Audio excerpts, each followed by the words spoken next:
할렐루야. 오늘도 하나님 우리에게 허락하시는 말씀을 통해서 우리 모두가 은혜 시간 되시기를 주의 이름으로 축원합니다. 여러분, 그리스도인의 위치는 어디 있느냐? 예? 그리스도 안이라 그랬죠. 그 그리스도 안에는 모든 것이 있고 그 그리스도 안에서는 모든 것을 할 수 있다 그랬죠. 그러니까 우리는 언제든지 그 이름을 쓰고 사용할 수 있는 거란 말이죠. 그래서 제가 계속 말씀드립니다마는 어떤 사람에게 문제가 보이거든, 또 어떤 사람이 축복해 줘야겠거든, 또 어떤 사람이 어떤 사람이 병에 걸렸거든, 병든 자가 있으면 그냥 놔두지 말고요, 여러분들이 주 예수의 이름으로 행하면 되는 거예요. 기도하면 되는 거예요. 축복하면 되는 거예요.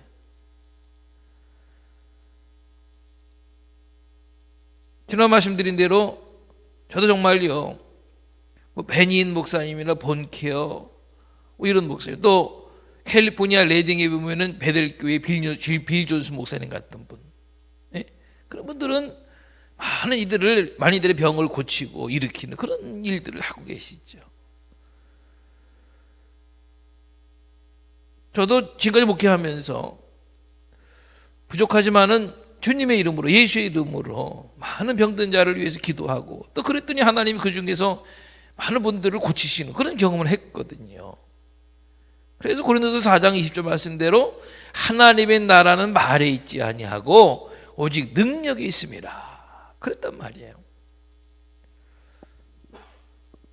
사도 바울은 이 예배소에서요, 복을 말하는데 그 복은 신령한 복이라 그랬죠.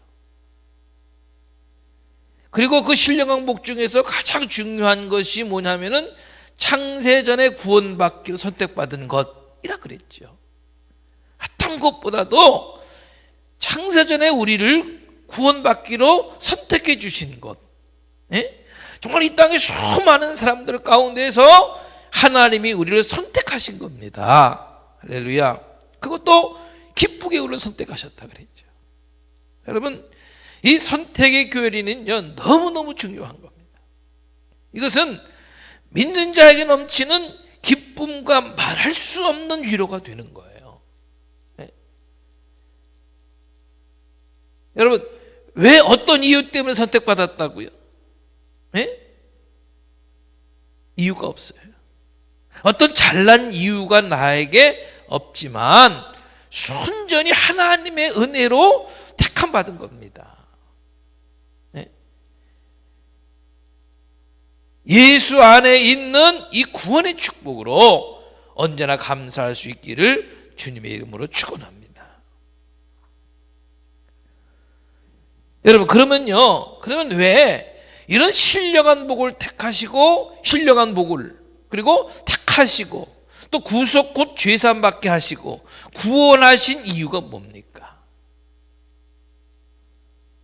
우리가 오늘 읽은 6절과 12절 말씀 가운데서 그 이유를 말씀하시는데, 하나님의 영광을 찬송하면서 살도록 하기 위해서라는 겁니다. 할렐루야. 하나님이 우리를 택하시고 신령한 복을 주시고 죄사함 받게 하시고 구원하신 이유는 다른 게 있는 게 아니고 하나님의 영광을 찬송하면서 살도록 하기 위해서 그러셨다는 거예요. 그러니까 우리 입술로 우리가 해야 할 일은 날마다 순간마다 하나님의 영광을 찬송하면서 사는 겁니다.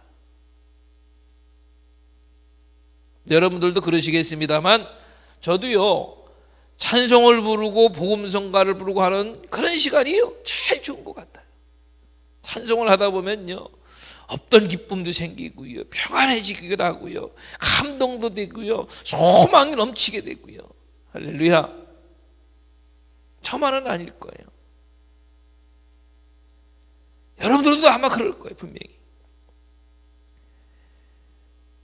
우리가 하나님의 영광을 위해서 찬송하면서 산다는 것이요, 물론 우리의 입술로 그냥 하나님을 찬양하는 일만은 아닐 거예요.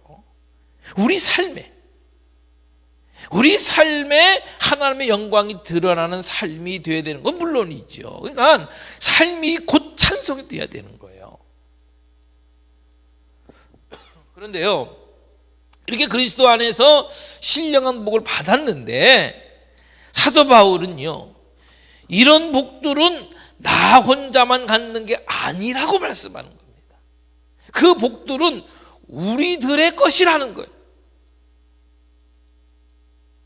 이게 예배소 서론에서 말하는 중요한 포인트예요. 하나님은 우리들에게 복을 주셨고, 우리가 구원받았고, 우리가 하나님의 영광과 찬송을 하면서 살기를 원하신다는 거예요. 그래서 에베소 1장 2절부터 쭉 보면요, 우리들, 우리에게, 우리가, 그런 말씀이 쭉 나오는 거예요. 나만이 아니에요. 나만 선택받으면 되는 거고, 나만 구원받으면 되는 거고, 나만 잘 살면 되는 거고, 나만이 아니에요. 교회를 예로 든다면요, 예를 들어서 누가 아프다, 그러면 나와도 상관 있는 겁니다. 그러니까 문병도 가고 기도도 하고요. 어느 성도 집에 장례가 났다, 그러면 나하고도 상관 있는 거예요. 그러니까 찾아가서 위로해주고 기도해주고 그러는 거죠. 그래서 우리는 그리스도 안에서 한 지체인 겁니다. 아멘. 그래서 첫 시간부터 계속 말씀드렸던 것처럼요, 교회 안에서 또는 세상에 나가서 문제가 있는 사람이 있고 축복해 줄 사람이 있으면, 병든 자가 있으면 예수 이름으로 위로해 주고 축복해 주고 기도해 주라는 것은, 그렇게 함으로써 그 사람도 나처럼 예수 안에 들어오게 하는 일들을 체험하게 하는 겁니다. 나처럼 구원을 체험하게 되는 겁니다. 나처럼 생명을 체험하게 되는 겁니다. 나처럼 기쁨과 소망을 체험하게 되는 거예요. 할렐루야. 그래서 우리가 되는 거죠. 그래서 우리가 되는 거예요. 우리가 돼야 되는 겁니다. 하나님의 복의 범위는요, 우리예요. 나만이 아니, 우리예요. 그런데요, 그렇게 하는 결정적인 역할을 성령께서 하신다는 거예요. 여러분, 지금까지 말씀드린 이 모든 복들이 말이죠, 실제로 우리에게 내리는 보장과 인이 되는 겁니다. 고린도후서 1장 21절 22절 말씀을 보면요, 우리를 너희와 함께 그리스도 안에서 경고케 하시고 우리에게 기름을 부으신 이는 하나님이시니 저가 또한 우리에게 인치시고 보증으로 성령을 우리 마음에 주셨느니라. 할렐루야. 그리고 고린도후서 5장 5절 말씀에도 곧 이것을 우리에게 이루게 하시고 보증으로 성령을 우리에게 주신 이는 하나님이시니라. 우리가 오늘 읽은 에베소서 1장 13절 말씀에도 그 안에서 너희도 진리의 말씀 곧 너희의 구원의 복음을 듣고 그 안에서 또한 믿어 약속의 성령으로 인치심을 받았으니. 이렇게 세 번 사도 바울은요, 인침과 보증을 성령과 연관시켜서 말씀하는 겁니다. 제가 늘 하는 질문이 있죠. 여러분, 성령 받으셨죠? 성령 받으셨죠? 제가 늘 사용하는 성경 주제 있죠. 사도행전 2장 38절 말씀. 베드로가 가로되 너희가 회개하여 각각 예수 그리스도 이름으로 세례를 받고 죄 사함을 받으라. 그리하면 성령을 선물로 받으리니. 여기 있는 모든 분들은 이미 오래전에 죄를 회개하고 예수 그리스도 이름으로 세례를 받았지요. 다시 말하면 거듭나셨지요. 아멘. 그러면 뭘 선물로 주신다고요? 성령을 선물로 주신다고 말씀하시잖아요. 그러니까 지금 여러분들 안에 성령께서 계신 것을 믿으시면 되는 거예요. 회개하고 예수 안에서 세례를 받고 거듭나면은 성령을 선물로 주신다고 말씀하고 계시죠. 약속하고 계시잖아요. 우리에게 성령이 계심을 믿는다는 것은 하나님이 우리에게 그리스도 안에서 신령한 복 선택해 주시고 죄사함 주시고 넘치는 기쁨과 말할 수 없는 위로와 소망을 주셨다는 보장과 인치심이 된다는 겁니다.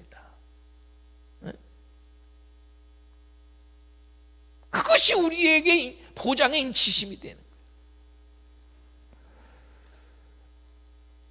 성령님이 여러분들과 함께 계심을 확신하고 믿는 것처럼 이미 하나님께서 여러분들에게 그리스도 안에서 신령한 복을 주신 줄 믿으시기 바랍니다. 이 사실은 놀라운 일인 겁니다. 여러분 11절 말씀대로요, 하나님의 백성은 하나님의 뜻을 의지하면서 사는 겁니다. 하나님의 뜻은요, 우리가 그리스도 안에서 신령한 복을 누리고 사는 겁니다. 그게 하나님의 뜻이, 우리가 그리스도 안에서 신령한 복을 누리고 사는 것. 그런데 나만 아니고 우리 모두가 그러기를 원하시다. 하나님께 영광과 찬송을 돌리면서 살기를 원하세요. 아니, 그렇게 살 수 있습니다. 우리 모두가 말이죠. 그건 성령께서 내 안에 계시기 때문이, 그게 보증인 거예요. 여러분, 저 여러분 우리 모두는요 그리스도 안에 있는 사람들입니다. 아멘. 때문에 우리는요 마땅히 그 그리스도 안에 있는 신령한 복을 누리며 살 수가 있어요. 살 수가 있어요. 그런데 나만 말고요, 우리 모두가 누리고 살 수 있도록 예수님의 이름으로 나가서 복음을 전하고, 나가서 축복해주고, 나가서 병든 자를 치료해주고, 나가서 예수 이름으로 능력을 행하는 그런 저와 여러분들 모두가 다 될 수 있으시기를 우리 주님의 이름으로 간절히 축원합니다. 아멘.